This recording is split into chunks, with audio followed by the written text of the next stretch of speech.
911, do you have an emergency? Today on Rescue 911, it was too close for comfort.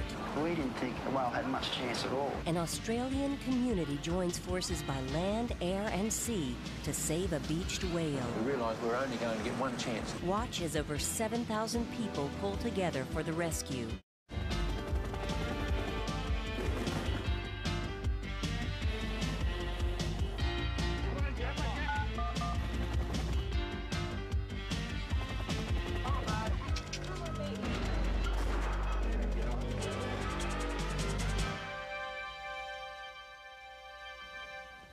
We begin along the north coast of Queensland, Australia, as tourists and local townsfolk were enjoying one of the area's magnificent beaches. Most of the footage in this story was taped as events unfolded, beginning on the afternoon of August 16th, 1991.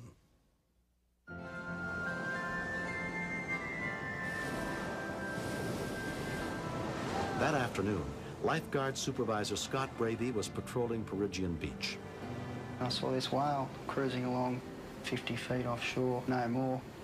A couple of small waves broke seaward of him and he just cracked his belly on the bottom and got washed into shore.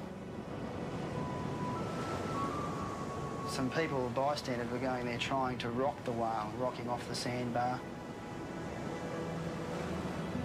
It didn't work at all.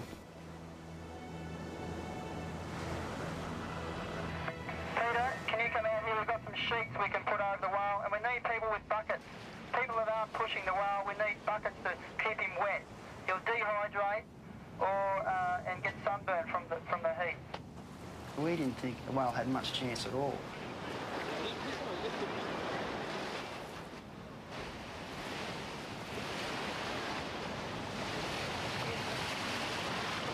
If I can suggest, folks, if everybody can get up around the head, hold the head into the water. Very careful down the tail, because if it moves its tail, it'll break you in half. My initial thoughts were this animal has very little chance. Chris Warner, the curator at Underwater World, was the first expert on the scene. We have a hot day. We have a tide that's going out. It's getting hot. It's getting burnt. He was in fairly serious danger of boiling in his own blubber unless something was done. Chris called in the Marine Rescue Team from SeaWorld, led by Rescue Coordinator Trevor Long. By the time they arrived, a large crowd had gathered around the whale. I was concerned for these people because I don't think they realised the potential danger that they had themselves in. The weight of the animal was 30 tonne.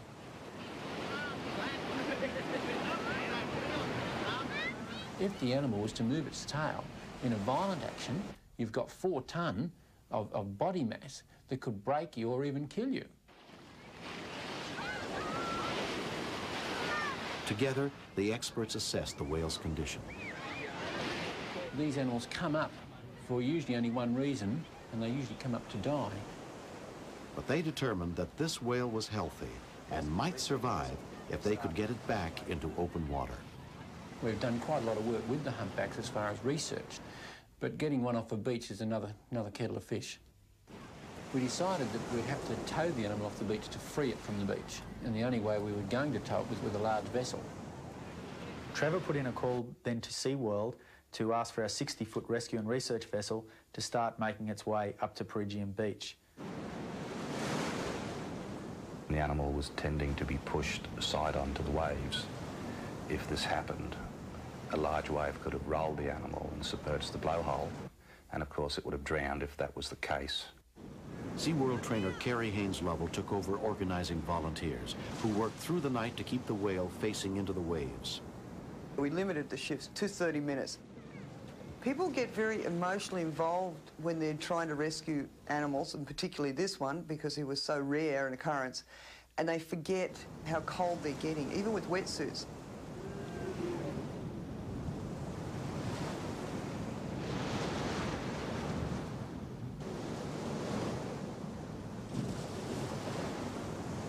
As volunteers fought to keep the whale alive, Trevor and Chris tried to design a sling that could pull the more than 30-ton mammal back out to sea. The sling had to be self-releasing, because if the animal had a mind to go where it wanted to go, it could have quite easily have sunk the SeaWorld boat that was towing it. You were lucky to have these straps here, Chris. I had never had any experience regarding the movement of an animal of this size off the beach. I'd had a bit of experience in moving large sharks, and I also have a background as an engineer, so I know a little bit about forces and lifting things and how to move things. If we've got to get someone to get it off, we can. You can cut it off in a hurry or something, yeah. Yeah, it's a good idea, mate, yes. The next morning, Trevor and Chris brought the sling to the beach. It was quite a depressing sight. And the animal was completely surrounded by sand. There was no water there. The situation had become more desperate.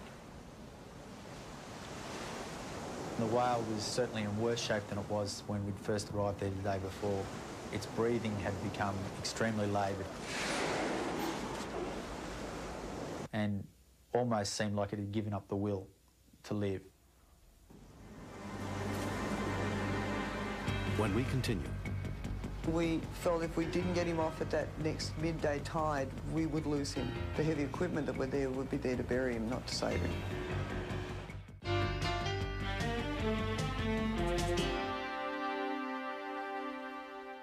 it had been more than 18 hours since the humpback whale had become stranded on the shores in Queensland, Australia. Rescuers and volunteers were doing all they could to free the 35-ton animal, but time was running out.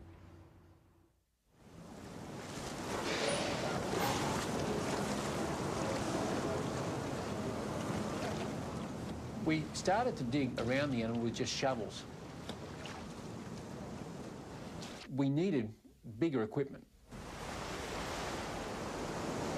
We attempted to build a sand wall which would allow wave action to dig a natural channel out past the animal. It was a race against time. We need a change out there on the whale. We need a change out there. It was amazing to see thousands of people there helping that one whale, and to think the fact that only a few years ago we were hunting these animals, or hunting these whales in their thousands, you know, it's quite heartening. It's just extraordinary, and it's wonderful to see Australians rallying to do something for an animal that didn't even ask to be. One chap, he came up to me and he asked, "What do you want me to do?" And I said, well, more or less jokingly, I said, "Can you dig me a channel through the surf?" And he said, "I'll give it a good go." And next minute he was out there in the surf with his equipment, trying to dig this channel through the surf.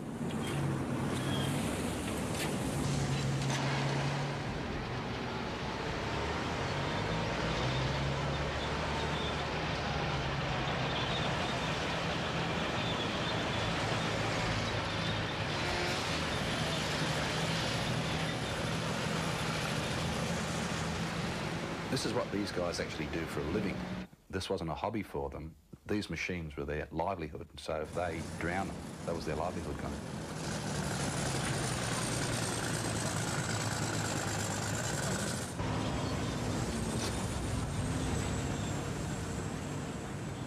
We felt if we didn't get him off at that next midday tide, we would lose him. That, unfortunately, the heavy equipment that were there would be there to bury him, not to save him.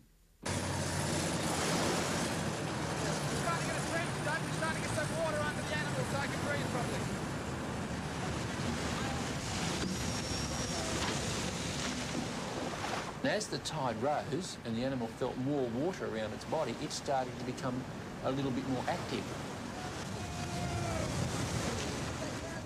It could have fought, it could have done a tremendous amount of damage to the people around it, and it could have jeopardised the whole operation, but it remained calm. I do think the animal knew that we were trying to help it.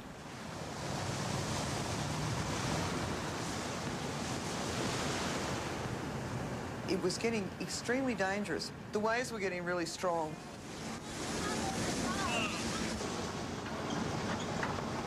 It was very dangerous for our boat as well. It was sitting out behind the breakers, and I can tell you I was glad I wasn't out there because it was rocking and rolling.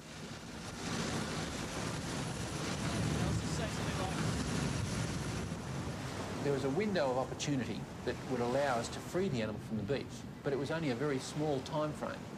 We realised we were only going to get one chance.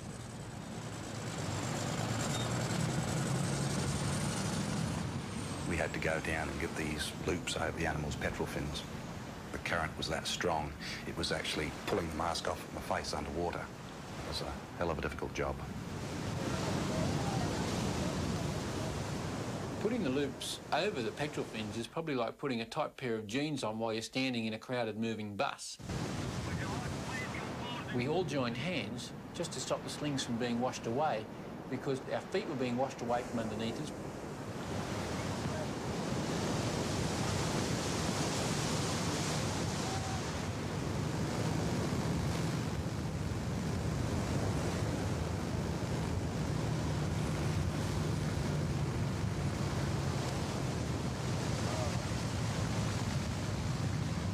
You're very anxious, you're emotional, you're keyed up. You've got people in the water holding the animal still. You've got another group of people which are holding the sling. If this operation didn't work the first time, the animal was going to die. Can you hear me? Seawall 1? Seawall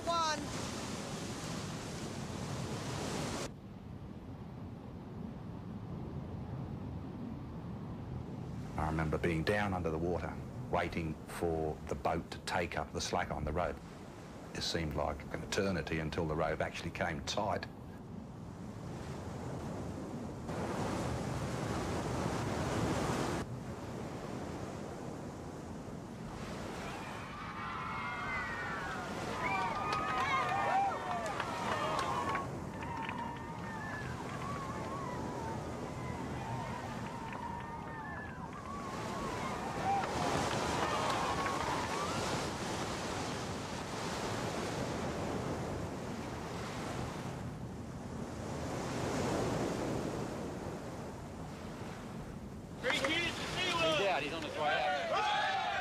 I find it very difficult to put into words what I felt at that time.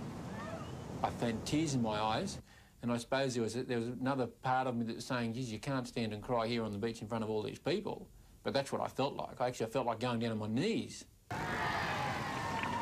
When 7,000 people cheer, you have to be moved by it. I looked around, I saw Trevor. He had tears in his eyes. I had tears in my eyes. I turned away.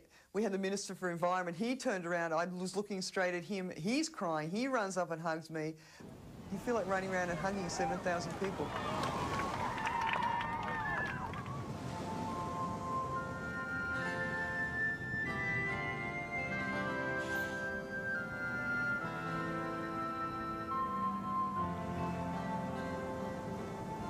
Once he got out there, he just took off. He swam past the boat. He just swam out of the sling and said, see you later, guys, thanks very much. I'll see you next year.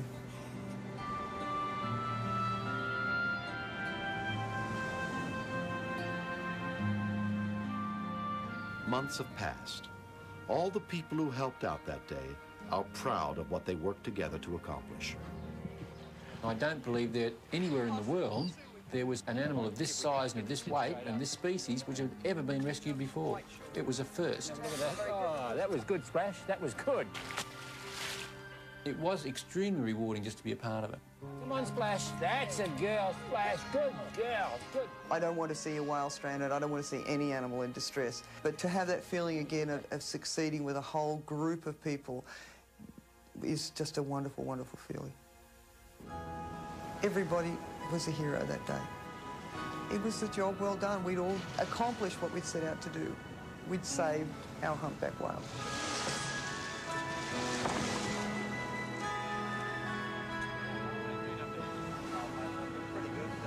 As humans, we're always mucking up this planet. It was a small thing we could do to undo the damage that mankind in general has done. If this attitude can be developed, not just towards whales, but to all animals, we might just reverse a few of these trends towards the destruction of the planet.